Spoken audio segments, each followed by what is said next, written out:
Good morning students. Topic चल रहा है आपका cell structure and function. Cell structure and function आपका टॉपिक है फंडामेंटल यूनिट ऑफ लाइफ। ठीक है, I hope so you are safe at home and then study is continuing on the daily basis and written work maintain regularly in your fair notebook.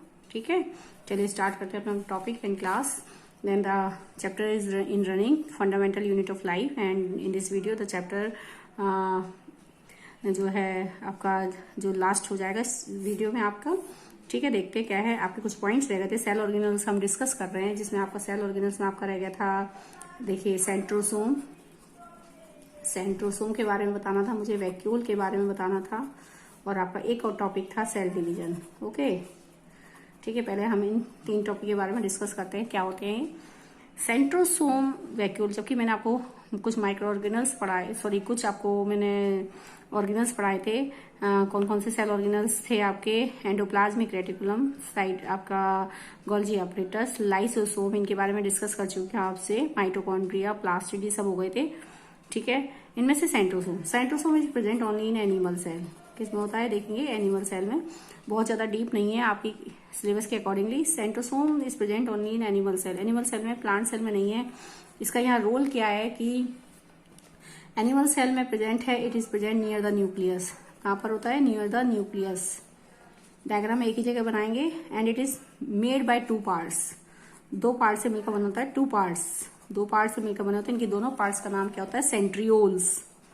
क्या कहलाते हैं वो, centrioles कहलाते हैं। ठीक है, ऐसे दो पार्ट्स होते हैं, देखेंगे इस टाइप का, ऐसे दो सेंट्रियोल्स है, ये ऐसे एक स्ट्रक्चर और ये ऐसे, इस टाइप से दो सेंट्रियोल्स होते हैं, ये एक स्ट्रक्चर हो गया। तो ये हमारा पूरा स्ट्रक्चर मिला के क्या कहलाता है, सेंट्रोसोम कहलाता है। और इसका एक पार्ट क्या कहलाता है, सेंट्रियोल्स कहलाता है। ठीक है, नियर द न्यूक्लियस बनाना है, दो पार्ट से मिलकर बना होता है, इसके दोनों पार्ट्स का नाम क्या होता है, सेंट्रियोल्स। ठीक है, and located near the nucleus and help in the cell division. Help in cell division, किसमें हेल्प करता है, सेल डिवीजन में। ठीक है, नेक्स्ट बात देखते हैं। अगला पॉइंट है आपका वैक्यूल।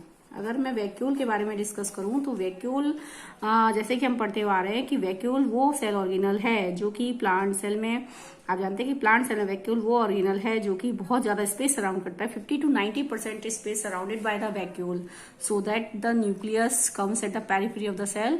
आप जानते हैं कि न्यूक्लियस जो है साइड में आता है। आपको ये पता है कि आपने 8th में पढ़ा है कि न्यूक्लियस प्लांट सेल में कहाँ होता है, साइड में होता है। एनिमल सेल में कहाँ होता है, सेंटर में। रीजन इज बिहाइंड दैट कि वैक्यूल का साइज बहुत बड़ा होता है कि पूरे प्लांट सेल का जो स्पेस होता है वो सराउंडेड होता है वैक्यूल से। ठीक है, जिसके कारण से न्यूक्लियस का जो पोर्शन है वो साइड में रहता है। देखिए अब अभी मैं आगे डायग्राम ड्रॉ करके बताऊंगी जिसमें आप देखेंगे कि वैक्यूल बड़ा कैसे, जिसके कारण न्यूक्लियस साइड में होता है। ठीक है, वैक्यूल्स इन प्लांट सेल की मैं बात कर रही हूँ। प्लांट सेल में वैक्यूल जो होती है सिंगल है। ठीक है, लार्ज साइज की है, large size and 50 to 90% space of the cell surrounded by vacuole, surrounded by vacuole। ठीक है, वैक्यूल कहा जाता है, वैक्यूल सॉरी सराउंड करती है vacuole and so the nucleus is inside of the cell, side of the cell. Nucleus कहाँ होता है, इसमें साइड में होता है, समझ रहे बात। अच्छा, जबकि मैं प्लांट सेल की बात करूं तो सॉरी जबकि मैं एनिमल सेल की बात करूं तो एनिमल सेल के अंदर जो वैक्यूल्स है वो छोटी छोटी ऐसे बबल्स लाइक, देख रहे हैं इस टाइप से, इतनी बड़ी बड़ी ऐसे बबल्स लाइक स्ट्रक्चर्स होता है which are spread in the cytoplasm in animal cell. Vacuoles जो होती हैं आपकी, vacuoles are small in size, small in size, छोटी छोटी होती हैं एंड मोर इन नंबर, ज्यादा नंबर में है। ठीक है, अब चाहे कितनी भी हो, वैक्यूल की एक मेम्ब्रेन होती है, it is a membrane, single membrane structure, membrane bound structure, membrane bound है। ठीक है, membrane bound, single membrane bound है, ये भी याद रखना है। डबल मेम्ब्रेन के स्ट्रक्चर यहाँ पर केवल दो ही है, माइटोकॉन्ड्रिया और प्लास्टिड। राइबोसोम वो स्ट्रक्चर है जिसके पास मेम्ब्रेन नहीं है, मेम्ब्रेन लेस है। बाकी आपके वैक्यूल हो गया, गोल्जी अपरेटस हो गया, लाइसोसोम हो गया, ये आपके सिंगल मेम्ब्रेन स्ट्रक्चर है। ठीक है, तो मेम्ब्रेन बाउंड स्ट्रक्चर है ये। इसकी जो मेम्ब्रेन होती है, देखिए अगर मैं प्लांट सेल में बात बनाती हूँ तो प्लांट सेल में वैक्यूल का साइज ऐसा बड़ा सा बनाना है आपको। ये जो मेम्ब्रेन होती है, चाहे वो एनिमल सेल में बात करें चाहे प्लांट सेल में बात करें, इसकी जो मेम्ब्रेन होती है इसको हम कहते हैं टोनोप्लास्ट। क्या कहलाती है, टोनोप्लास्ट कहलाती है। ठीक है, इस वैक्यूल के अंदर जैसे एक बलून होता है, बलून के अंदर पानी भर देते हैं। ठीक है, बलून क्या होता है, फूल जाता है, रिजिड हो जाता है बहुत। अब आप एक हवा के गुब्बारे को होली पे किसी पे फेंकते हैं, ठीक है, और अगर आप पानी भर के फेंको तो ऑब्वियसली फोर्स किससे ज्यादा लगेगा, कि कौन ज्यादा रिजिड हो गया गुब्बारा, जिसमें पानी भरा हुआ ऑब्वियसली वो ज्यादा रिजिड, टर्जिड हो गया गुब्बारे में, हार्डनेस आ गई, फूल के गुब्बारा। फ्लैसिड मतलब पिचकना, टर्जिड मतलब फूलना। तो गुब्बारा पानी भरती क्या हो जाएगा, अच्छे से फूल जाएगा। तो आप यानी ये भी एक बलून लाइक स्ट्रक्चर, एक बलून लाइक स्ट्रक्चर है जिसके अंदर पानी भरा हुआ है, और उसकी जो मेम्ब्रेन होती है, दीवार है जो, दैट इज कॉल्ड टोनोप्लास्ट। अब इसके अंदर पानी भरा हुआ, पानी नहीं है इसके अंदर, जो फ्लूइड कंटेंट है इसके अंदर, वो चाहे एनिमल सेल के हैं चाहे प्लांट सेल में, इसकी एक लिक्विड कंटेंट भरा हुआ है। The liquid content that is called cell sap. क्या कहलाता है, सेल सेप। ठीक है, सेल सेप जो होता है आपका एक लिक्विड कंटेंट है वैक्यूल के अंदर, फ्लूइड कंटेंट है, एक फ्लूइड कंटेंट है cell sap, which contains 90% of water, जिसके अंदर 90% वाटर है और 10% में अदर सब्सटेंसेस हैं। अब अदर सब्सटेंसेस में आपके आ जाते हैं जैसे ग्लूकोज हो गया, ठीक है, आपके अमीनो एसिड्स हो गए, शुगर मॉलिक्यूल्स हो गए, प्रोटीन मॉलिक्यूल्स हो गए। ठीक है, ये सारे आपके ये सब्सटेंसेस आ जाते हैं। तो ये हमारा जो कंटेंट होता है वैक्यूल के अंदर वो कहलाता है सेल सेप। ठीक है, अब हम बात करते हैं फंक्शन के बारे में। अभी मैंने आपको बताया कि एक बलून में एक हवा भर के गुब्बारे मारते किसी के ऊपर, और अगर हम एक क्या कहते हैं, अगर हम एक वैसे करके लेते हैं,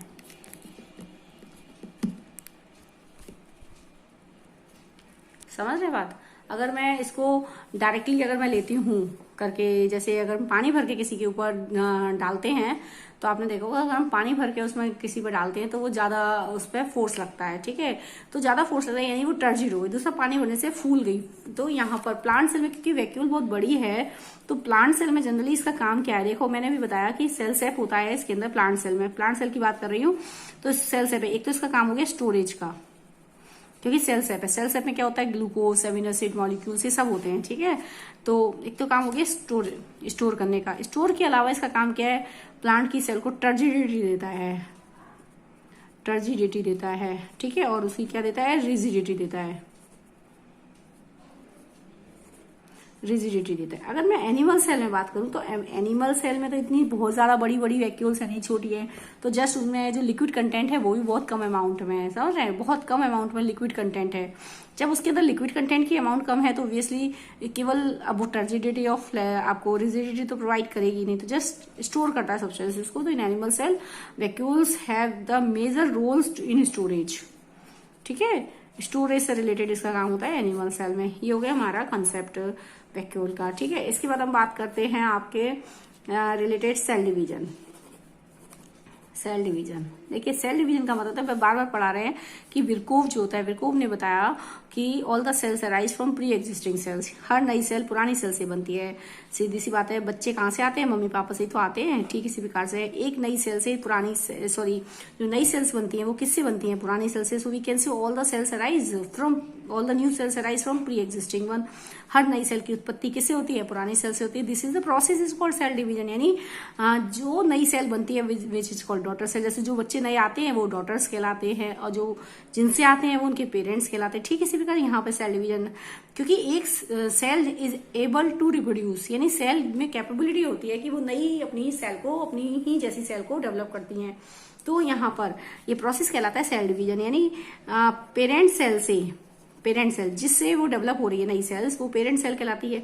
तो पेरेंट सेल से न्यू डॉटर सेल्स का फॉर्मेशन, न्यू डॉटर सेल्स का बनना। ठीक है, पेरेंट सेल से न्यू डॉटर सेल्स का formation.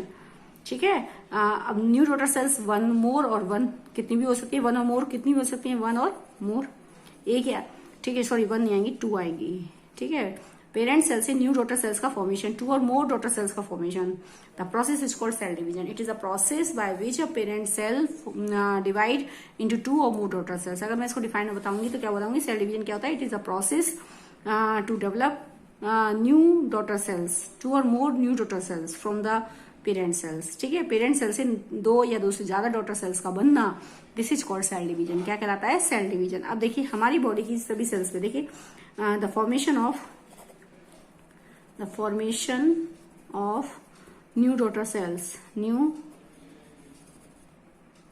New daughter cells from the parent cell, parent cell तो the formation new daughter cells, कितनी न्यू डॉटर सेल्स कितनी है, 2 और मोर, 2 या 2 से ज्यादा डॉटर सेल्स का बनना from the parent cell, that is process called cell division. अब हम बात करते हैं सेल डिवीजन। देखिए 2 टाइप का होता है, एक होता है माइटोसिस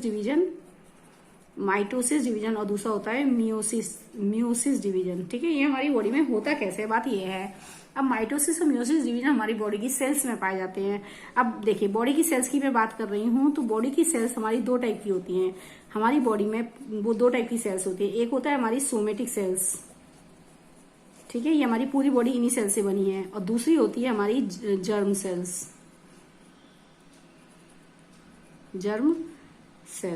ठीक है, ये 2 टाइप की सेल्स होती हैं। मोस्ट ऑफ द बॉडी जो है is compose by the somatic cells. हमारी जो बॉडी है, most of the cells are present in our body, that is the somatic cells. ठीक है, सोमेटिक सेल्स वो सेल्स हैं जो हमारी बॉडी की ग्रोथ के लिए रेस्पॉन्सिबल हैं। जर्म सेल्स वो सेल्स है बॉडी की जो हमारे गैमीट्स के लिए रेस्पॉन्सिबल हैं, गैमीट्स का फॉर्मेशन करती हैं। समझ रहे हैं, हमारी बॉडी 2 टाइप की सेल्स से बनी है, सोमेटिक सेल्स और जर्म सेल्स। सोमेटिक सेल्स को वेजिटेटिव सेल्स भी कहा जाता है। हमारी बॉडी की अधिकतर सेल्स कौन सी हैं, सारी सेल्स कौन सी हैं, सोमेटिक सेल्स हैं। तो ये जो सोमेटिक सेल्स होती हैं ये हमारी बॉडी की ग्रोथ के लिए रेस्पॉन्सिबल हैं, जबकि ये जो हमारी ये कौन सी हैं, जर्म सेल्स हैं, ये गैमीट्स बनाती हैं। मेल बॉडी में कौन सी बनाती हैं, स्पर्म्स, और फीमेल बॉडी में क्या बनाती हैं, एग्स। ठीक है, ये बनते हैं। तो बात यह है कि ये जो सेल्स है डिवाइड कैसे होती हैं, डिवीजन कौन सा होता है, तो हमारी सोमेटिक सेल्स में बात करते हैं। सोमेटिक सेल्स में जो डिवीजन होता है वो होता है माइटोसिस डिवीजन। ठीक है, अब इधर देखते हैं। हमारी जो बॉडी में मैंने आपको बताया 2 टाइप की सेल्स हैं, एक है सोमेटिक सेल्स। जो हमारी सोमेटिक सेल्स होती हैं, जो हमारी बॉडी की ग्रोथ के लिए रेस्पॉन्सिबल हैं, जो सेल्स हमारी बॉडी की ग्रोथ के लिए रेस्पॉन्सिबल होती हैं, इन्हें हम सोमेटिक सेल्स कहते हैं। These cells are divide by the mitosis division. Mitosis division यानी हमारी पूरी बॉडी की सभी सेल्स में ये वाला डिवीजन पाया जाता है, माइटोसिस डिवीजन। इस डिवीजन में क्या होता है, एक पेरेंट सेल है। ठीक है, हमारी एक चीज और याद रखनी है, हमारी बॉडी की, ह्यूमन बॉडी की सभी सेल्स में 46 नंबर ऑफ क्रोमोसोम होते हैं, और जैसे कि मैंने आपको बताया था क्रोमोसोम पेयर में पाए जाते हैं, यानी 46 क्रोमोसोम्स हमारी बॉडी में होते हैं, यानी हो गया 23 पेयर। ठीक है, ये होते हैं हमारी बॉडी में। तो माइटोसिस डिवीजन हमारी बॉडी की सोमेटिक सेल्स में पाया जाता है। सभी सोमेटिक सेल्स हमारी बॉडी की माइटोसिस डिवीजन से डिवाइड होती है। इसमें क्या होता है, एक सेल से 2 सेल बनती हैं, ये है। बाकी कैसे बनती हैं बहुत डीप प्रोसेस है, जो कि आप आगे की क्लास में पढ़ेंगे। ठीक है, तो 46 एक सेल से कितनी सेल बनती हैं, 2 सेल। अभी मैंने आपको बताया सेल डिवीजन क्या होता है, इन which 2 or more daughter cells are produced from the parent cell, 1 parent cell. एक पेरेंट सेल से 2 या 2 से ज्यादा डॉटर सेल्स का बनना हमारा क्या कहलाता है, सेल डिवीजन कहलाता है। तो माइटोसिस डिवीजन वो डिवीजन है जिसमें एक पेरेंट सेल से 2 डॉटर सेल्स बनती हैं। कितनी डॉटर सेल्स बनती हैं, 2 daughter cells are produced from the 1 parent cell. ये पेरेंट सेल है। ठीक है, इसमें कितने क्रोमोसोम होते हैं, 46 क्रोमोसोम होते हैं, और पेरेंट सेल में कितने होते हैं, 46। एक बात याद रखनी है कि इस डिवीजन में जो डॉटर सेल्स बनते हैं, each daughter cells have acquired the same number of chromosome as a parent cell। इसमें इस डिवीजन की खास बात होती है कि इस डिवीजन में जो डॉटर सेल्स आती हैं, उन डॉटर सेल्स में पेरेंट सेल्स के इक्विवेलेंट नंबर होता है क्रोमोसोम का, यानी इसमें भी 46 है और इसमें भी 46 है। ठीक है, तो ये इसकी खास बात होती है। दूसरा हम बात करते हैं हमारी जर्म सेल्स। जर्म सेल्स जो होती हैं ये हमारी रेस्पॉन्सिबल होती है फॉर्मेशन ऑफ गैमीट्स के लिए, फॉर्मेशन ऑफ गैमीट्स। ठीक है, देखो ये क्योंकि नंबर ऑफ क्रोमोसोम सेम रखती हैं डॉटर सेल्स में, तो यही कारण है कि हमारी सभी बॉडी की सेल्स में 46 क्रोमोसोम रहते हैं। अब बात आती है germ cell, formation of gamete. ये जो सेल्स होती हैं ये म्यूसिस डिवीजन से डिवाइड होती है। म्यूसिस डिवीजन माना ये जर्म सेल है, इसमें कितने क्रोमोसोम है, 46। ठीक है, 46 नंबर ऑफ क्रोमोसोम है। लेकिन इस germ cells divide by the meiosis division, इनमें कौन सा डिवीजन चलता है, म्यूसिस डिवीजन चलता है। तो इसमें इसकी खास बात है कि हमारी पेरेंट सेल है, और इसमें एक सेल से 4 सेल बनती है। कितनी बनती हैं, 4 डॉटर सेल्स आर पड़ी, ये याद रखनी है। कितनी, म्यूसिस डिवीजन में एक सेल से कितनी सेल्स बनती हैं, 4 daughter cells are produced, 4 daughter cells बनती हैं। But the number of chromosome becomes half in each daughter cell from the parent cell. इसमें क्या था कि जो डॉटर सेल्स में नंबर ऑफ क्रोमोसोम्स आता है वो अपनी पेरेंट सेल के इक्विवेलेंट होता है। तो यही कारण है कि हमारी सभी डॉटर सेल्स में एक जैसा नंबर होता है। लेकिन ये जो सेल्स होती हैं ये क्या बनाती हैं, गैमीट्स बनाती हैं। आप जानते हैं गैमीट्स में नंबर, आपने 8th में पढ़ा है कि गैमीट्स में नंबर ऑफ क्रोमोसोम आपकी सेल से आधा होता है। यानी हमारे गैमीट्स में स्पर्म्स और एग नंबर ऑफ क्रोमोसोम कितना रहता है, 23 रहता है। तो यहाँ पर यानी जो पेरेंट सेल है, जर्म सेल जो पेरेंट सेल का काम कर रही है वो मियोसिस डिवीजन से डिवाइड होती है। ठीक है, मियोसिस डिवीजन होता है, उसमें एक सेल से कितनी सेल्स बनती हैं, 4 daughter cells are produced and each having the half number of chromosome from the parent cell. यानी सभी में कितना क्रोमोसोम आ जाता है, 23। All these 4 daughter cells acquired the 23 number of chromosome from the parent cell. So that's why the number of chromosome becomes half. That's why the division is called reduction division. क्या कहलाता है ये, reduction division भी कहलाता है। इस division में meiosis division जो होता है, इस डिवीजन में नंबर ऑफ क्रोमोसोम कैसा हो जाता है, हाफ हो जाता है। ठीक है, इसलिए हम इसको रिडक्शन डिवीजन भी कहते हैं। दूसरी बात ये कि आपके 4 डॉटर सेल्स आए। अब मान लो ये सेल्स बनी, स्पर्म की सेल्स बनी, एक ही बनी। देखो अगर मान लो स्पर्म्स होते हैं, हमारे गैमीट्स बने, ये फॉर्मेशन, ये 4 डॉटर सेल्स जो बनी है वो गैमीट्स हैं। ठीक है, यहाँ पर जो 4 डॉटर सेल्स बनी है ये गैमीट्स बनी है। ठीक है, जो कि आपके आगे फर्टिलाइजेशन में हेल्प करती है। तो जो हमारे स्पर्म्स बने या एग बने, इनमें नंबर ऑफ क्रोमोसोम कितने आएंगे, 23 आएंगे। इस डिवीजन से, म्यूसिस डिवीजन से ये जो डॉटर सेल्स बनी है ये आपके गैमीट्स हैं, चाहे वो स्पर्म्स हैं चाहे वो एग है। अगर स्पर्म्स है तो उसमें कितने क्रोमोसोम होंगे, 23। अगर एग है तो कितने होंगे, 23 थे। ठीक है, और जब ये स्पर्म और एग फर्टिलाइज हो जाते हैं, फर्टिलाइजेशन होता है, समझ ये तो पढ़ा ही आपने इसमें। जब फर्टिलाइजेशन होता है तो इसके फर्टिलाइजेशन से इसका न्यूक्लियस और इसका न्यूक्लियस दोनों मिक्स हो जाते हैं और एक न्यूक्लियस बनता है। ठीक है, स्पर्म का न्यूक्लियस और एग का न्यूक्लियस दोनों मिक्स हो जाकर एक सिंगल न्यूक्लियस बनाते हैं। तो इसके अंदर जो यानी 23 इसका भी आ गया और 23 क्रोमोसोम इसके भी आ गए, है ना, मेल और फीमेल दोनों के 23 आ गए। तो टोटल कितना आ गया, टोटल आ गया आपके पास, टोटल कितना न्यूक्लियस में हो गया, 46 क्रोमोसोम हो गए। ठीक है, यानी this cell is called zygote. ये क्या कहलाती है, सेल आपकी जाइगोट बन गई, यानी सिंगल सेल होती है जाइगोट। जैसे कि मैंने आपको शुरू में पढ़ाया था, zygote is a single cell. अब ये कंटिन्यूसली डिवाइड होती है, ये जाइगोट आपकी सिंगल सेल बनी है। समझ रहे बात, यहाँ पर जाइगोट है, सिंगल सेल बना है, यानी यहाँ पर 23 क्रोमोसोम मदर के और 23 क्रोमोसोम एक्स के आ गए, फादर के आ गए, और 23 क्रोमोसोम मदर से आ गए, जिसके कारण से आपकी सिंगल सेल जो बनी वो जाइगोट कहलाएगी। ठीक है, अब यहाँ पर जाइगोट में डिवीजन होता है। अब यहाँ पे फिर से कौन सा डिवीजन होगा, जाइगोट डिवाइड होगी तो आपका माइटोसिस डिवीजन होगा और ग्रुप ऑफ सेल्स बन जाएंगे ना, बॉडी के पार्ट्स एक्वायर्ड हो जाएंगे और सारे धीरे धीरे एक बॉडी का, मल्टी सेलुलर बॉडी का फॉर्मेशन हो जाता है। ठीक है, इस तरह से सेल में डिवीजन चलता है। ये हो गया आपका चैप्टर खत्म। ठीक है, तो ये सारे कॉन्सेप्ट हो जाते हैं। अब मैं इसके बाद आपके साथ डिस्कस करती हूँ एनसीईआरटी के क्वेश्चंस। ठीक है, एनसीईआरटी क्वेश्चन डिस्कस करूंगी अब इसी वीडियो में, ताकि आपका चैप्टर पूरा हो जाएगा। और in my next video I will start the chapter physics motion. ठीक है, ध्यान से समझेंगे उस चैप्टर को। फिजिक्स का चैप्टर है मोशन, स्टार्ट करूंगी मैं अगली वीडियो में। तो मैं इसको पूरा कर दे रही हूँ।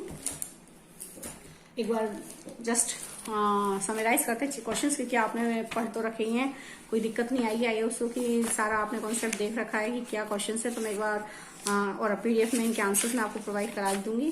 तो एक बार बस देखते हैं। पहला पेज नंबर है आपका, इंडेक्स क्वेश्चन पे डिस्कस कर रही हूँ। इंडेक्स क्वेश्चन है पेज नंबर 59 के हैं ये।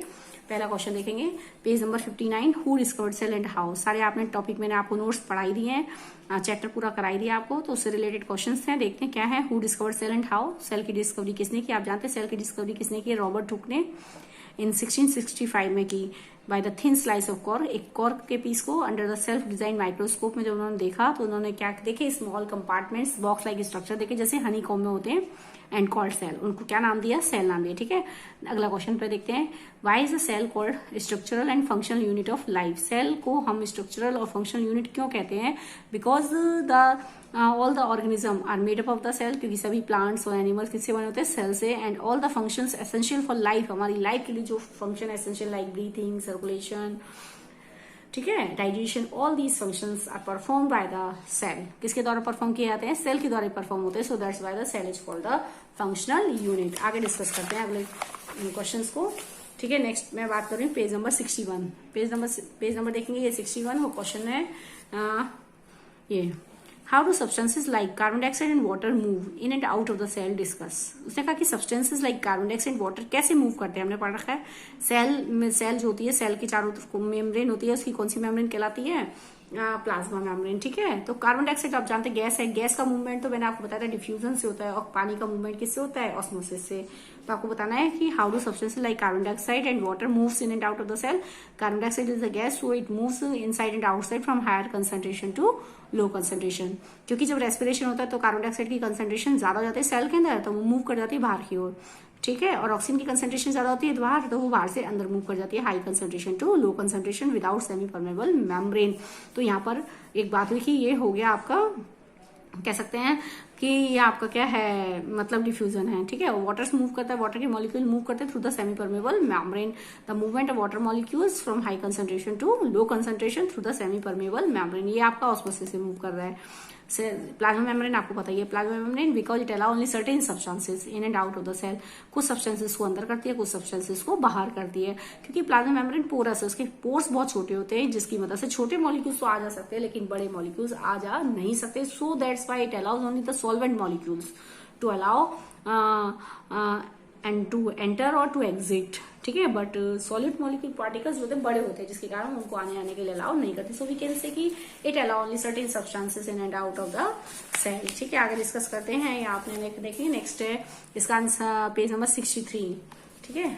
पेज नंबर 63 का क्वेश्चन है, fill the gap in the following table illustrating differences between prokaryote and eukaryote. मैंने आपको उसमें डिफरेंस में लिखा रखा है नोट्स में, तो उसको मैं कराऊंगी नहीं, तो एक बार देखेंगे प्रोकैरियोट और यूकैरियोट। जनरली देखते हैं प्रोकैरियोटिक सेल्स आप जानते हैं साइज में छोटी होती हैं और सारे यूनिसेलुलर ऑर्गेनिज्म ही में ही पाई जाती है, जबकि हम यूकैरियोटिक सेल की बात करें तो कुछ यूनिसेलुलर ऑर्गेनिज्म भी इसको बिलोंग करते हैं, और जैसे अमीबा हो गया, और बाकी प्रोकैरियोटिक सेल्स जो यूकैरियोटिक सेल्स है आपके प्लांट्स और एनिमल्स की सेल्स सब इनमें पाई जाती है, ठीक है। मल्टी सेलुलर ऑर्गेनिज्म में तो है ही है, बल्कि यूकैरियोटिक में जैसे जबकि यूनिसेलुलर जैसे अमीबा में भी पाई जाती है, ठीक है। दूसरी बात, यूकैरियोटिक सेल का साइज बड़ा होता है इन कंपैरिजन टू प्रोकैरियोटिक। और सबसे इंपॉर्टेंट बात है कि प्रोकैरियोटिक सेल्स में न्यूक्लियस का साइज डिफर करता है। न्यूक्लियस का जो स्ट्रक्चर है वो अनडिफाइंड है, चारों तरफ मेम्ब्रेन नहीं है, न्यूक्लियोइड कहलाता है, जबकि यूकैरियोटिक सेल में न्यूक्लियस वेल क्लियर है, उसके चारों न्यूक्लियर मेम्ब्रेन प्रेजेंट होती है। और इससे आगे पॉइंट मैंने आपको करा रखे हैं, ठीक है, पीडीएफ में प्रोवाइड कराए थे मैंने आपको। आगे देखते हैं नेक्स्ट।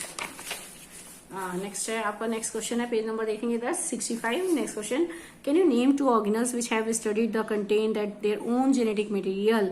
ऐसी कौन सी 2 ऑर्गेनल्स हैं जिनके पास अपना खुद का जेनेटिक मटेरियल यानी डीएनए होता है। मैंने आपको नाम बताए थे, 2 सेल ऑर्गेनल्स है, माइटोकॉन्ड्रिया और प्लास्टिड, जिनके पास अपना खुद का जेनेटिक मटेरियल होता है यानी डीएनए होता है। So they are able to replicate itself and we can say they are able to make their own protein, क्योंकि उनमें राइबोसोम होता है, ठीक है।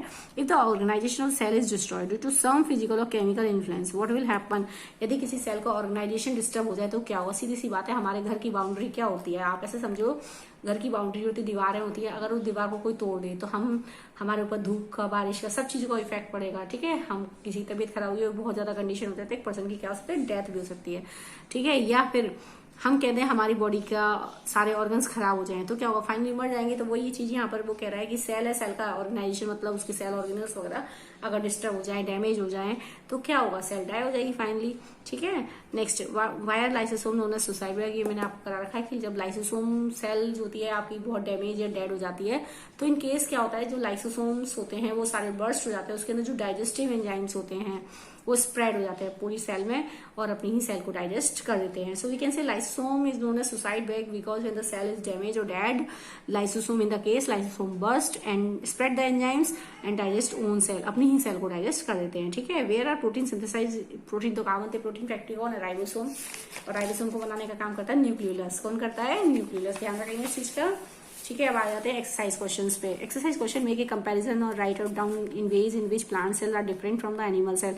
ये प्लांट सेल एनिमल सेल का है डिफरेंस, आपने पढ़ रखा है 8th में भी। प्लांट सेल बड़े साइज फिक्स शेप में होती है क्योंकि सेल वॉल होती है, एनिमल सेल की शेप फिक्स नहीं होती, फ्लेक्सिबिलिटी मिलती है क्योंकि प्लाज्मा मेम्ब्रेन है ओनली, यहाँ पर सेल वॉल प्रेजेंट है, ठीक है। एनिमल सेल में सेल वॉल नहीं है, प्लास्टिड होता है, इसमें सेंट्रोसोम होता है, इसमें प्लास्टिड नहीं है। ये सारे वैक्यूल्स का साइज छोटा होता है, इसमें वैक्यूल का साइज बड़ा है। ये सारे न्यूक्लियस साइड में होता है प्लांट सेल में, जबकि न्यूक्लियस कहाँ पर होता है, बहुत सारे होते हैं, स्प्रेड रहते हैं। सॉरी न्यूक्लियस क्या बता रही थी, न्यूक्लियस जो है सेंटर में होता है यहाँ पर एनिमल सेल में, ठीक है। ये हो गया how is prokaryotic cell different from eukaryotic cell, ये मैंने आपको बताई रखा है। अगला क्वेश्चन देखते हैं, what would happen if the plasma membrane rapture और ब्रेक डाउन। क्या होगा यदि प्लाज्मा मेम्ब्रेन रैप्चर और ब्रेक डाउन हो जाए, तो फिर वही वाली बात अभी मैंने आपको बताया था कि प्लाज्मा मेम्ब्रेन मतलब बाउंड्री, अगर हम अपनी सेल की घर की बाउंड्री को तोड़ दें तो हमारे पर धूप, बारिश, इन सब का इफेक्ट पड़ेगा और फाइनली हमारा जो ऑर्गेनाइजेशन है वो डिस्टर्ब हो जाएगा, हमारी बॉडी उससे इफेक्ट होगी और बहुत ज्यादा क्रिटिकल कंडीशन हो जाए तो 1% की क्या हो सकती है, डेथ भी हो सकती है। तो यहाँ पर भी वही है, यदि एक प्लाज्मा मेम्ब्रेन रैप्चर हो जाए, मान लो प्लाज्मा मेम्ब्रेन रैप्चर हो गई या ब्रेक डाउन हो गई तो बाउंड्री खत्म हो गई, बाउंड्री खत्म हो गई तो जो अंदर का सब्सटेंसेस है यानी जो अंदर सेल ऑर्गेनल्स है वो डिस्टर्ब हो जाएंगे, ठीक है, साइटोप्लाज्म, सेल ऑर्गेनल्स, अंदर की चीजें बाहर निकल के आ जाएंगी। उसी इससे क्या होगा, जो ऑर्गेनाइजेशन है वो डिस्टर्ब हो जाएगा और फाइनली सेल कहाँ लीड करेगी, डेथ की तरफ लीड करेगी, ठीक है। अगला क्वेश्चन देखते हैं, what would happen to the life of the cell if there was no Golgi apparatus. यह क्या होगा यदि गोल्जी अपरेटस नहीं हो। मान के चलो आपसे एक क्वेश्चन पूछा जाए, क्वेश्चन आपका कि वो 4th question, what would happen to the life of the cell if there was no Golgi apparatus. जैसे हम डिस्कस करते हैं, सपोज दैट हमारा हार्ट, किडनी खराब हो जाए तो क्या होगा, किडनी खराब होगी तो किडनी से रिलेटेड काम बंद हो जाएंगे, काम बंद हो जाएंगे तो उसका इफेक्ट हमारी पूरी बॉडी पर पड़ेगा, ठीक है, और 1% की क्या हो जाएगी, डेथ हो जाएगी। तो सेम वही है कि सेल के अंदर एक ऑर्गन है, सेल ऑर्गन कौन सा है, गोल्जी अपरेटस। सेल का ऑर्गन, सेल ऑर्गन है ये गोल्जी अपरेटस, वो काम करना बंद कर दे या वो खराब हो जाए, वो है ही नहीं, डेवलप ही नहीं है, तो क्या होगा, उससे रिलेटेड काम नहीं होंगे, उससे क्या होगा, जब काम रिलेटेड नहीं होंगे तो पूरा जो ऑर्गेनाइजेशन है सेल का वो डिस्टर्ब रहेगा और उससे सेल डेथ हो जाएगी। तो वही चीज पॉइंट है यहाँ पर। Which organelle is known as power house of the cell and why. Question number 5, कौन सा ऑर्गेनल पावर हाउस कहलाता है। पावर हाउस जहाँ पर बिजली बनती है वो पावर हाउस होती है। तो हमारी बॉडी के अंदर एनर्जी कौन बनाता है, माइटोकॉन्ड्रिया बनाता है। आपको मैंने बताया था mitochondria is the part of the cell, it is the site where the breakdown of food takes place, we can say aerobic respiration occur in the food breakdown, oxidation of food takes place in the presence of oxygen, so that's why, and large amount of energy is released। और इस process में क्या निकलती है, energy बहुत ज्यादा निकलती है, that's why the mitochondria is called power house of the cell। अगला क्वेश्चन देखते हैं, where do lipid and protein constituting the cell membrane get synthesized। Lipid और प्रोटीन कहाँ बनते हैं, Where do lipid and protein constituting the cell membrane get synthesized। Cell membrane बनाने के लिए लिपिड और प्रोटीन इन दोनों की आवश्यकता होती है, कहाँ बनते हैं। तो देखेंगे लिपिड कौन बनाता है, SER, प्रोटीन कौन बनाता है, RER, ठीक है, और इन दोनों को बनाने का प्रोसेस मेम्ब्रेन बायोजेनेसिस कहलाता है। मैंने आपको बताया था मेम्ब्रेन बायोजेनेसिस, ध्यान रखेंगे। तो सेल मेम्ब्रेन के बनाने के लिए lipid form by the SER and protein form by the RER, ध्यान रखना है। अगला question, how does amoeba obtain its food. अब अमीबा के लिए देखिए, अमीबा का कॉन्सेप्ट आप जानते हैं कि अमीबा एक फिंगर लाइक प्रोजेक्शन को डेवलप करता है because it is surrounded by the cell membrane. इधर देखेंगे, जैसे मान लीजिए कि ये अमीबा की बॉडी है, एक इरेगुलर शेप में है अमीबा की, ठीक है। मान लीजिए इधर फूड पार्टिकल्स है तो ये क्या डेवलप करेगा, एक सीडोपोडिया, फिंगर लाइक प्रोजेक्शन ऐसे डेवलप कर लेगा, ठीक है। यहाँ पर फूड पार्टिकल्स ने इनटेक कर लिया और इस टाइप से ये स्ट्रक्चर इसका डेवलप हो जाएगा, ये फूड अंदर ले लेगा। अभी अंदर ले लिया इसने, ठीक है, यह फूड अंदर ले लिया, अगले स्टेप में आप देख रहे हैं, और ये फूड अंदर आ गया, यहाँ फूड अंदर आ गया, ये फूड था इसमें, ठीक। तो ये वैक्यूल बन गई, फूड वैक्यूल हो गई है, समझ रहे हैं बात, ये आपकी हो गई फूड वैक्यूल। तो इस टाइप से ये हेल्प कर रहा है। तो ये because of the flexibility of cell membrane, ठीक है, इट एनगल्फ द फूड को इनटेक कर रहा है अंदर की तरफ, इनगल्फ कर रहा है। And this concept is called endocytosis. क्या कहलाता है ये, मैंने आपको बताया भी था, एंडोसाइटोसिस, ठीक है, because of the flexibility of the cell membrane, ठीक है। Amoeba obtain its food by the process of endocytosis. किस प्रोसेस की मदद से फूड को इनटेक करता है, एंडोसाइटोसिस की मदद से। And this process is done because of the flexibility of the cell membrane. Cell membrane की फ्लेक्सिबिलिटी की वजह से होता है। ऑस्मोसिस मैंने अभी आपको डिस्कस किया था, movement of water molecules from high concentration to low concentration, ठीक है, ये हो गया यहाँ पे ओवर। अब मैं आपको डिस्कस कर रही हूँ diagrams of plant cell and animal cell. देखिए ध्यान से, अब हम प्लांट सेल और एनिमल सेल पर अगर हम बात करें तो प्लांट सेल का जो स्ट्रक्चर होता है आप जानते हैं फिक्स शेप में होता है। तो थोड़ा सा रेक्टेंगल देके चलेंगे इसको, ऐसे है, ठीक है, रेक्टेंगल शेप में हो गया। ये सेल वॉल हो गई, थोड़ी सी थिक दिखानी है, बाउंड्री जो है थिक रखेंगे आप। इसके बाद आपके पास ये हो गई एक सेल मेम्ब्रेन, ये आपकी प्लाज्मा मेम्ब्रेन ड्रॉ कर दी, ठीक है, ठीक। अब हमारे पास ये बाहर वाली मैंने बनाई है सेल वॉल, अंदर की क्या बनाई है, सेल मेम्ब्रेन, ठीक है। दूसरी बात, अब मैंने आपको बताया था कि जो वैक्यूल का साइज है वो बहुत बड़ा होता है, तो इसमें वैक्यूल आप दिखा देंगे, ऐसे वैक्यूल बड़ी होती है तो न्यूक्लियस साइड में होता है, तो ये वैक्यूल हो गई। तो वैक्यूल है, ये स्ट्रक्चर जो है आपका नाम लिख देंगे वैक्यूल। इसकी मेम्ब्रेन को क्या कहते हैं, मैंने बताया था आपको, टोनोप्लास्ट कहते हैं, ठीक है। इसके अंदर जो लिक्विड भरा हुआ है उसको क्या कहते हैं, सेल सैप कहते हैं। यहाँ तक हो गया। अच्छा, ये खाली स्पेस है जो, इसका मतलब इसके अंदर लिक्विड भरा हुआ है, फ्लूइड कंटेंट है, दैट इज द सेल के अंदर जो लिक्विड होता है उसको क्या कहते हैं, साइटोप्लाज्म। ये साइटोप्लाज्म में। अब आगे डिस्कस करते हैं इसमें। न्यूक्लियस साइड में आ गया, तो न्यूक्लियस का ड्रॉ करेंगे स्ट्रक्चर। ऐसे होता है न्यूक्लियस मेम्ब्रेन, ठीक है। यहाँ से ये न्यूक्लियर मेम्ब्रेन हो गई, ये डबल लेयर स्ट्रक्चर है, ऐसे इस टाइप का होता है ना, ठीक है। ये आपका हो गया न्यूक्लियोलस और ये क्रोमेटिन थ्रेड। तो नाम लेबल कर देंगे इसको एक बार।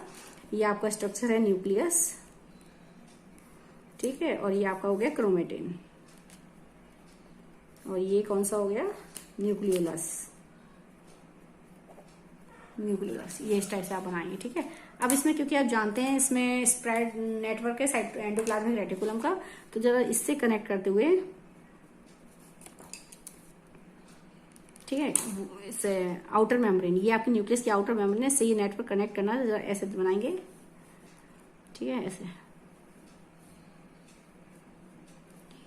ठीक है, ऐसे इधर से ले लेंगे,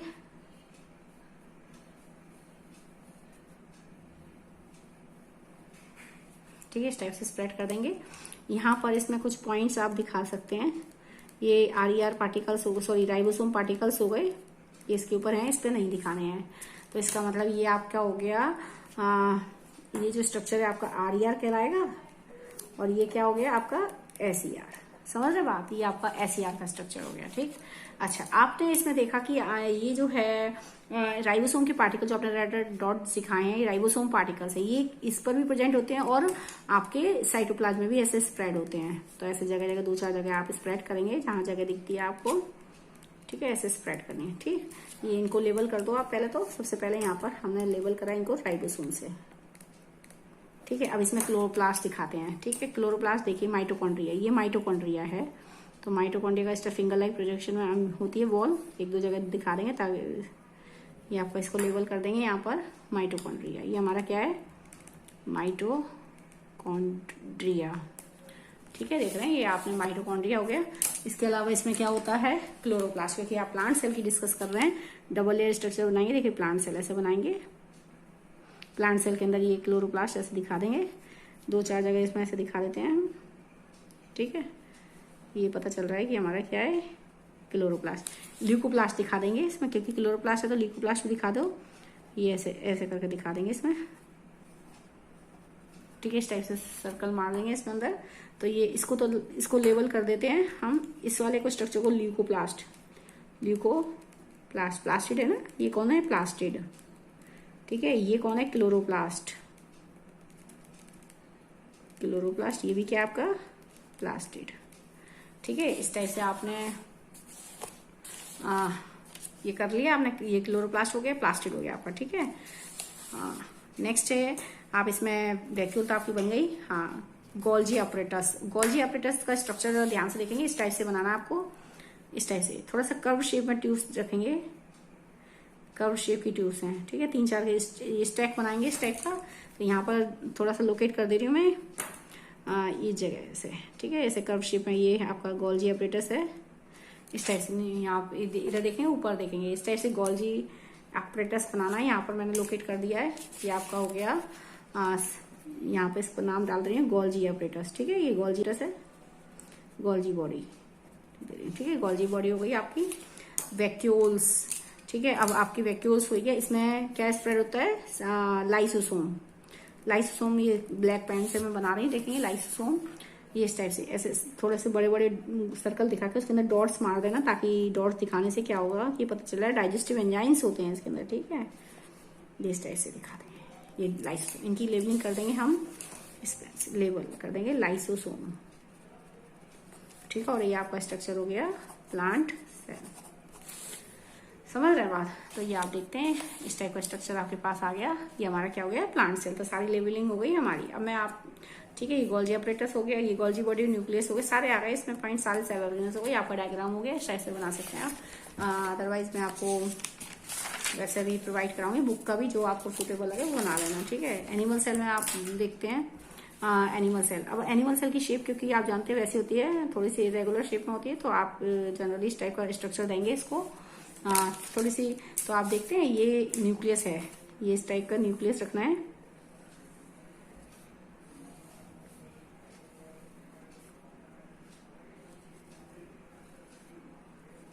ठीक है। ये आपने सर, और ये इसका हो गया ठीक है, ये न्यूक्लियस हो गया। सबसे पहले लेबल कर देते हैं, ये आपका क्या हो गया, सेल मेम्ब्रेन। ठीक, ये क्या हो गया, न्यूक्लियस, न्यूक्लियस। ये खाली स्पेस क्या कहलाएगा इसका, साइटोप्लाज्म। ये बताइए क्या कहलाएगा, क्रोमेटिन। ठीक है, अब हम क्या देखते हैं इसमें, आप जानते हैं एंडोप्लाज्मिक रेटिकुलम। देखिए इससे सबसे पहले एंडोप्लाज्मिक रेटिकुलम हम ड्रॉ करेंगे। तो क्या करते, देखिए एंडोप्लाज्मिक रेटिकुलम मैं ड्रॉ करूंगी यहाँ से, इस टाइप से आप ड्रॉ कर सकते हैं। ठीक है, ऐसे इसमें ड्रॉ कर देंगे।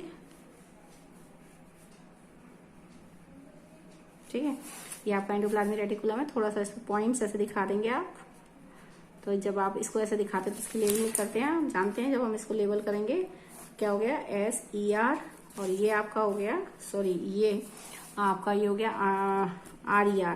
ठीक है, RER, और ऊपर वाली लेबलिंग हो गई आपकी SER से। ठीक है, अच्छा अब इसके बाद गोल्जी ऑपरेटर्स हम प्लेस करते हैं। तो गोल्जी ऑपरेटर्स जैसे कि आपको मैंने बताया था, कर्व शेप में ट्यूब से ऐसे दिखाना है, इस टाइप से हो गया। और इसी के पास, क्योंकि ये देखिए इसकी लेबलिंग कर देते हैं हम, ये हो गया हमारा गोल्जी बॉडी। ठीक है, माइटोकॉन्ड्रिया प्लेस करते हैं, ये आपकी गोल्जी बॉडी हुई। माइटोकॉन्ड्रिया स्प्रेड होता है, ये गोल्जी बॉडी का याद रखें, गोल्जी बॉडी सिर्फ न्यूक्लियस के पास बनानी है, एक ही जगह बनानी है, स्प्रेड नहीं करनी है। गोल्जी बॉडी को स्प्रेड नहीं करना है, याद रखना है, गोल्जी बॉडी न्यूक्लियस के पास बनेगी। ठीक है, ये आपका माइटोकॉन्ड्रिया का स्ट्रक्चर थोड़ा सा ओवल शेप में देते हुए कर्व शेप में ऐसे फिंगर लाइक प्रोजेक्शन दिखाएंगे इसमें। ठीक है, ये फिंगर लाइक 2-3 जगह आप स्प्रेड कर सकते हैं जहां मर्जी। ठीक है, इनको लेबल कर देंगे माइटोकॉन्ड्रिया, माइटोकॉन्ड्रिया से। ठीक है, अब इसके बाद आप इसमें क्या बनाएंगे, देखिए सेंट्रोसोम।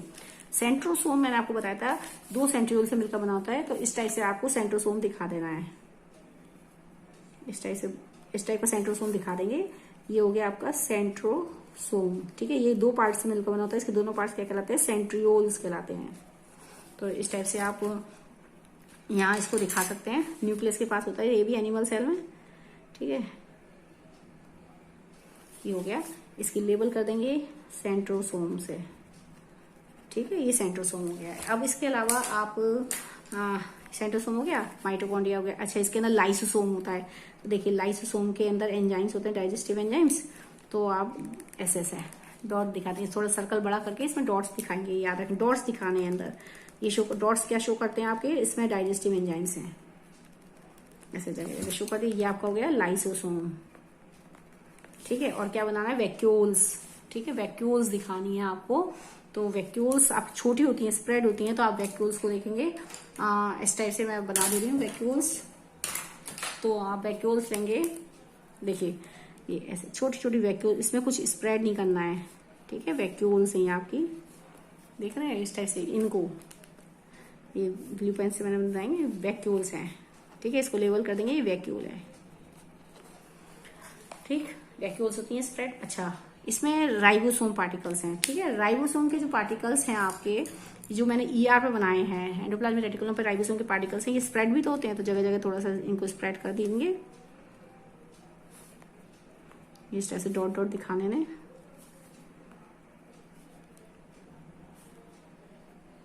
ठीक है, ये हो गया, क्या आ गया आपका राइबोसोम। क्या हो गया, ये राइबोसोम हो गया। ठीक है, इस टाइप से ये आपका स्ट्रक्चर बनता है।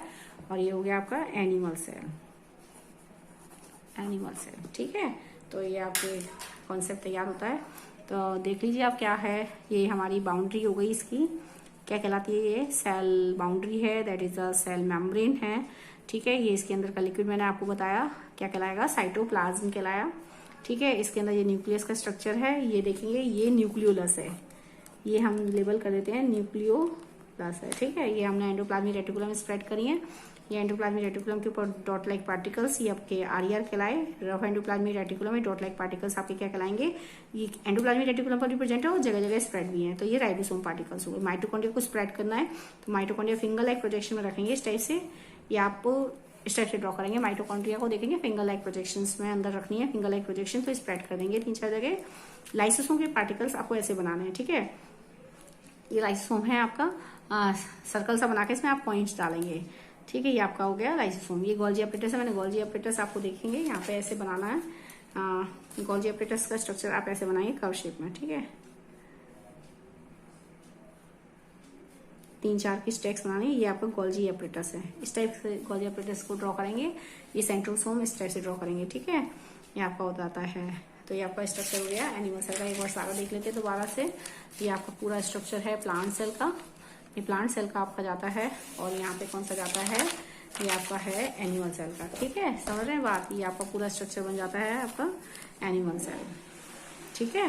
तो ये आपका पूरा हो जाता है चैप्टर, ठीक है। और मैं आगे डिस्कस करूंगी अगला नेक्स्ट उसमें वीडियो में डिस्कस करूंगी। नेक्स्ट चैप्टर है मोशन का, ठीक है। तो इससे पहले आप चैप्टर का रिमाइंड कर लेंगे। हमने इस चैप्टर में क्या क्या देखा था कि सेल जो थी क्या थी। Cell discover by the Robert Hooke ने सेल की डिस्कवरी की थी। सेल के 3 पार्ट्स होते हैं।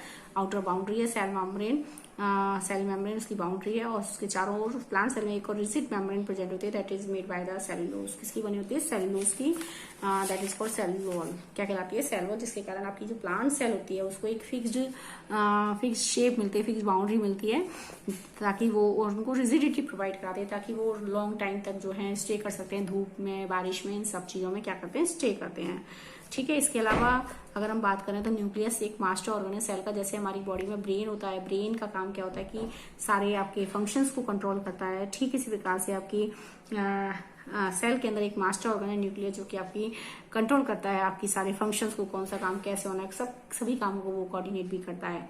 इसके अलावा न्यूक्लियस वो स्ट्रक्चर है जिसमें हमारी हेरिडिटी इंफॉर्मेशन स्टोर होती हैं इन the form of DNA material, that is called chromosomes. किसकी फॉर्म में होती है, क्रोमोसोम्स की फॉर्म में होती हैं। जो क्रोमोसोम्स के ऊपर क्या होते हैं, वो छोटी स्मॉल यूनिट्स होती हैं, these are called the heredity units which store the heredity information in the form of particular trait, these are the called genes. क्या कहलाती हैं वो, जीन्स कहलाती हैं। जीन्स वो पार्ट है जिसमें एक बॉडी के पर्टिकुलर ट्रेट्स होते हैं, पर्टिकुलर एक जीन जो होता है एक पर्टिकुलर ट्रेट को स्टोर करता है। जैसे कि अगर एक सेगमेंट है, एक पर्टिकुलर जीन एक स्टोर कर रहा है एक पर्टिकुलर ट्रेट को, जैसे हेयर कलर के लिए रेस्पॉन्सिबल है, या आपके फेस के कलर के लिए रेस्पॉन्सिबल है, बहुत हैबिट्स के लिए रेस्पॉन्सिबल, बहुत सारे ऐसे ट्रेट्स होते हैं जो कि all these traits are characterized by the genes. किसके द्वारा करेक्टराइज किए जाते हैं, जीन्स के द्वारा, ठीक। नेक्स्ट ये आपका न्यूक्लियस हो गया। साइटोप्लाज्म पूरी सेल का लिक्विड कंटेंट होता है। देखिए पूरी सेल के अंदर 2 चीजें हैं, एक सेल की बाउंड्री के भीतर 2 हैं, एक आपका न्यूक्लियस का पोर्शन है, ठीक है, और दूसरा कौन सा है, साइटोप्लाज्म। तो पूरा लिविंग कंटेंट है। न्यूक्लियस भी एक लिविंग पोर्शन है, क्योंकि अगर न्यूक्लियस नहीं होगा तो सेल लिविंग नहीं कर पाएगी, ठीक है। जैसे ब्रेन नहीं है, ब्रेन नहीं होगा तो हम नहीं काम कर सकते, ठीक, क्योंकि ब्रेन हमारी सभी पार्ट्स को कंट्रोल करता है, ठीक। इसी प्रकार से ब्रेन एक सेल बाउंड्री के भीतर 2 चीजें हैं आपकी, एक न्यूक्लियस और एक साइटोप्लाज्म, ठीक है। तो इस टाइप से न्यूक्लियस और साइटोप्लाज्म पूरा whole content that is called the protoplasm. क्या कहलाता है, प्रोटोप्लाज्म। एक चीज और है, जैसे एक सेल, हम जो है एक मल्टी सेलुलर ऑर्गेनिज्म है। मल्टी सेलुलर ऑर्गेनिज्म होने के बावजूद ही हमारी बॉडी में डिवीजन ऑफ लेबर पाया जाता है, क्योंकि आप जानते हैं इसका मतलब होता है बहुत सारे काम शो करते हैं, क्योंकि ऑब्वियसली हम बहुत मल्टी सेलुलर ऑर्गेनिज्म है, तो बहुत सारे काम भी हमारी बॉडी में परफॉर्म होते हैं। तो उन सबको करने के लिए हमारी बॉडी में ऑर्गन सिस्टम बनाए गए हैं। सो वी कैन से कि हमारी बॉडी शो करती है डिवीजन ऑफ लेबर। लेकिन क्या एक सिंगल सेल भी डिवीजन ऑफ लेबर शो करती है? यस, आपको मैंने बताया था कि सिंगल सेल भी डिवीजन ऑफ लेबर शो करती है because of the cell organelles. क्योंकि जैसे हमारी बॉडी के छोटे छोटे पार्ट्स होते हैं उनको हम ऑर्गन्स कहते हैं, ठीक इसी प्रकार सेल के अंदर भी स्मॉल स्मॉल पार्ट्स होते हैं, उनको हम ऑर्गेनल्स कहते हैं। क्या कहलाते हैं वो? ऑर्गेनल्स। और उन ऑर्गेनल्स की वजह से जैसे हमारी बॉडी के सभी का ऑर्गन्स काम करते हैं, ठीक इसी प्रकार से एक सेल के अंदर भी जो ऑर्गेनल्स होते हैं वो भी अपना पर्टिकुलर काम करते हैं, जिसकी वजह से एक सेल जो होती है सारे कामों को परफॉर्म करती है, ठीक है। तो we can say single cell also show the division of labour just like amoeba. Amoeba is the example here. यहाँ पर अमीबा जो है एक एग्जाम्पल है, गुड एग्जाम्पल है, क्योंकि amoeba also show the essential life process like digestion, like excretion, like circulation, सभी all the necessary functions are perform by the amoeba. So we can say a single cell also survive because of the cell organelles just and show the division of labour. क्या पाया जाता है उसमें? Division of labour. एक बात हमने कही थी कि जो एक मल्टी सेलुलर ऑर्गेनिज्म है is develop by a single cell. पूरा एक मल्टी सेलुलर ऑर्गेनिज्म, जैसे हम, तुम, plants, all the organism on the earth are made by the single cell. सबकी उत्पत्ति, सबका ओरिजिन किससे हुआ है? सिंगल सेल से हुआ है। एंड सिंगल सेल कैसे बनी है? जैसे कि आपने पढ़ा हुआ है 8th में कि आपका जो स्पर्म्स हैं या एग हैं वो जब फ्यूज करते हैं तो दोनों का न्यूक्लियस आपस में मिक्स हो जाता है and they form the fertilized egg. क्या बनाता है वो? फर्टिलाइज्ड एग बनता है। Fertilized egg is a zygote that is a single cell. एक सिंगल सेल है, कंटिन्यूसली डिवाइड होती है और ग्रुप ऑफ सेल बनता है। ग्रुप ऑफ सेल धीरे धीरे फिर उसके अंदर बॉडी पार्ट्स अपेयर हो जाते हैं and it develop the multi cellular body. और एक मल्टी सेलुलर बॉडी का क्या होता है, फॉर्मेशन होता है लाइक दैट। ठीक है, ये सारे हमारे न्यूक्लियस के फंक्शन से रिलेटेड मैंने आपको, और एंडोप्लाज्मिक आपके जो सेल ऑर्गेनल्स हैं इनके बारे में मैंने आपको डिस्क्राइब कर दिया कि सारे सेल ऑर्गेनल्स जो होते हैं वो कहाँ प्रेजेंट होते हैं। सेल के छोटे छोटे कंपोनेंट्स होते हैं जो साइटोप्लाज्म में प्रेजेंट होते हैं and each organelles perform the specific function for the cell. हाँ, जिसके कारण से उन फंक्शंस की वजह से ही एक सेल जो होती है डिवीजन ऑफ लेबर शो करती है। The organelles are endoplasmic reticulum, आपके माइटोकॉन्ड्रिया, आपके लाइसोसोम, गोल्जी ऑपरेटर्स, ठीक है, आपके vacuole, centrosome, these are ribosome, these are the some cell, these are cell. इनमें से कुछ आपकी जो सेल ऑर्गेनल्स हैं इनमें से कुछ प्लांट्स में हैं, कुछ एनिमल में, बाकी सारे जो हैं दोनों में पाए जाते हैं। जैसे प्लास्टिड जो होता है केवल प्लांट सेल में मिलेगा आपको, एनिमल सेल में नहीं मिलेगा। ठीक है, एक स्ट्रक्चर है सेंट्रोसोम जो कि सिर्फ एनिमल सेल में होता है, प्लांट सेल में नहीं होता। सो on the basis of some basic points we can differentiate the plant cell और एनिमल सेल। तो एक बात हुई कि प्लांट सेल और एनिमल सेल कैसे डिफरेंट होती है, क्योंकि प्लांट सेल में सेल वॉल होती है, एनिमल सेल में सेल वॉल प्रेजेंट नहीं होती। प्लांट सेल में सेंट्रोसोम नहीं होता तो एनिमल सेल में सेंट्रोसोम होता है। सेल वॉल होती है, उसकी सेलुलोज की बनी होती है, उसको रिजिडिटी मिलती है। प्लांट सेल रिजिड होती है जबकि एनिमल सेल रिजिड नहीं होती, वो फ्लेक्सिबल होती है। ठीक है, so these are some basic points. And plant cell में वैक्यूल का जो स्ट्रक्चर है वो बहुत बड़ा है, जिसके कारण न्यूक्लियस साइड में रहता है। एनिमल सेल में वैक्यूल्स मोर देन वन है, मोर हैं एंड स्प्रेड्स रहती हैं साइटोप्लाज्म में and they help in only the storage of the some substances को क्या करते हैं, स्टोर करने का काम करती हैं। So these are some basic difference between the plant cell और animal cell. I hope so you will understand the chapter and revise the chapter so that you can cover up the chapter. If you have any doubt regarding with my chapter, then you can ask me in the comment section, and in my next video we will start the next chapter of motion physics chapter. So thank you and have a nice day.